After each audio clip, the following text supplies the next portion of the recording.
I am the Tofu Golem. Please enjoy the video. You start by validating identity and locale because the store restricts offers by account and region. Sign into the Microsoft account used to buy or download the app, then open settings to confirm region matches the store listing. Once done, check Windows Update and install pending updates. A restart clears transient store errors.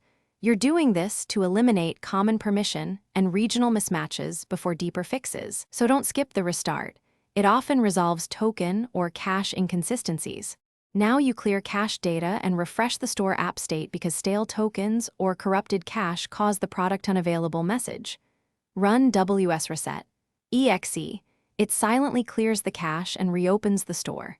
If the issue persists, go to Settings App's Microsoft Store Advanced Options and choose Reset.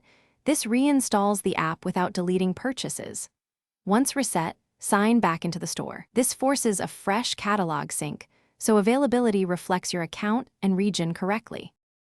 Finish by repairing licensing and service level dependencies, which is why you sync licenses and check background services. In the store library, choose Get Updates and sync licenses so purchased items rebind to your account. Then open Services and confirm Microsoft Store install service and bits are running and set to automatic. Restart them if not. If the product still shows unavailable, try a new local user to isolate profile corruption and keep your purchase ID ready for support to restore access. Thanks for watching. Consider subscribing if we helped you today.